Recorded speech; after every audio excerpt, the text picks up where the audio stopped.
Hello, everybody. Brian Batko and Ray Fittipaldo with you on a Sunday here from the UPMC Rooney Sports Complex on the south side of Pittsburgh with another Steelers report brought to you by Savinas, Kane, and Gallucci.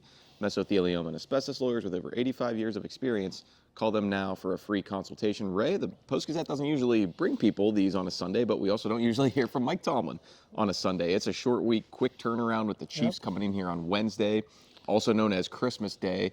Initially, I was a little mad we have to work, but then I saw those candy cane patches and everything became better for me watching the Steelers play the Ravens yesterday in Baltimore. Yeah, it's a unique situation, Brian. 3 games in 11 days. Now, this will be the second game in 5 days.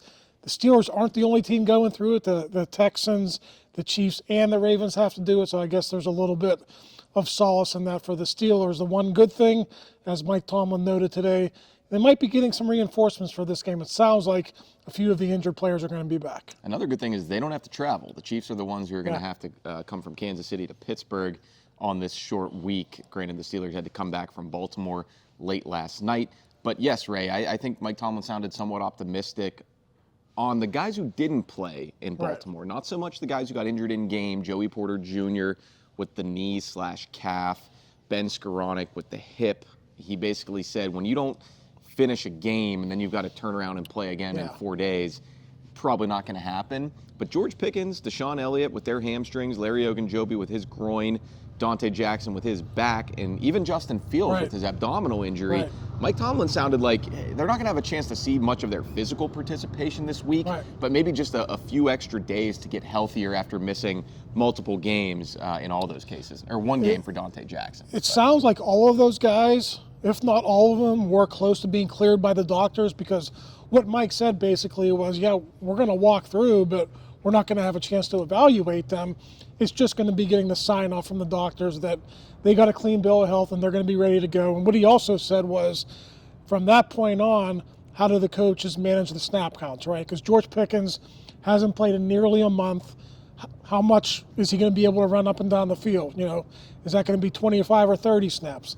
You know, same with Elliott. He does a lot of running in the defensive backfield.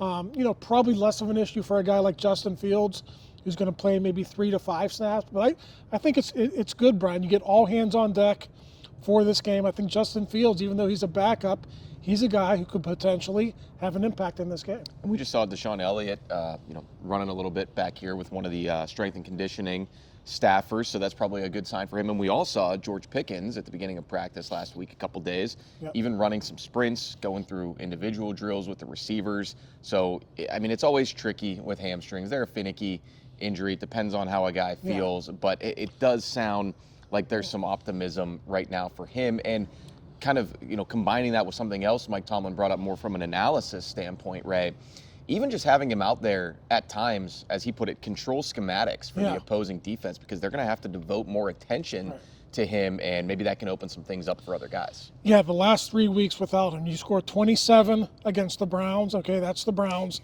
You score 13 against the Eagles, and then you score 17 against the Ravens, although I thought the Ravens game was much better than the Eagles game. So I think the offense is trending back in the right direction, and obviously getting a guy like Pickens back, he's going to demand double coverage at times, and it's going to open up things for guys like Pat Freiermuth, Van Jefferson, and all the other receivers in this offense. So the fact that none of those guys went to IR, you kind of knew, okay, there are 3, maybe 4-week injuries, and I think Pickens is right on the verge of that. If he comes back, it'll be slightly less than a month. Our partner Jerry Dulac asked Mike Tomlin about why there hasn't been more involvement for Pat Freiermuth. Another game with just 3 targets, 3 catches yesterday, and at least 1 or 2 of them were, pretty much garbage time.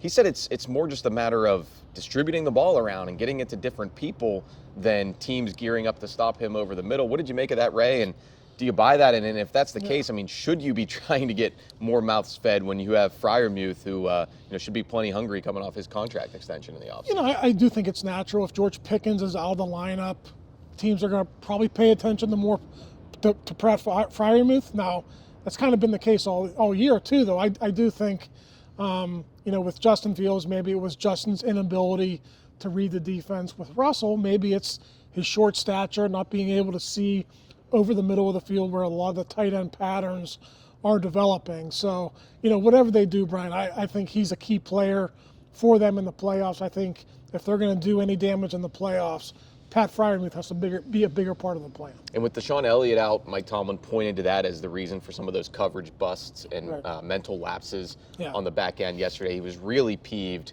by the 2 tight end touchdowns to Isaiah Likely, wide open. Still kind of unclear to me whether Minkah Fitzpatrick or Patrick Queen was the guy. Somebody with Patrick in his name was at fault there. I'm pretty sure of that.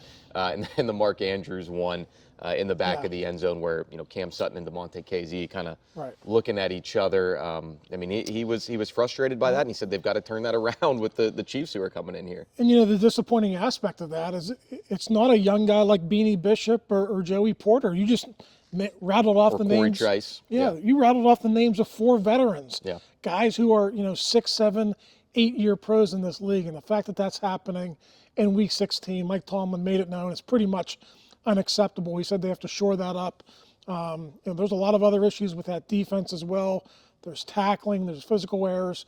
But what he said about guys just running open, easy touchdowns, they're a team that's built on defense, limiting teams to field goals, and that's kind of how they're built. If they're not doing that, I think they're going to have a hard time winning. I think that was a big reason, too, why Patrick Queen was so frustrated post-game after that. And he was like, hey, with the guys we have on this defense, this really shouldn't be happening. It takes all 11, but like you said, it wasn't necessarily always, at least on the biggest plays of the game, the younger, inexperienced pieces who were in there. So we'll see what happens. The Steelers have practice tomorrow. It's probably going to be a walkthrough so they can keep their bodies relatively healthy. They will put out an estimated injury report, and then they will put out another one that includes the game statuses on Tuesday, if I'm not mistaken, the way these short week routines go. For Ray Fittipaldo, I'm Brian Batko. Thanks again for watching us here on the Post-Gazette YouTube channel. We'll have more coverage throughout this holiday week, and enjoy Christmas Day, Steelers versus Chiefs from Acrisure Stadium.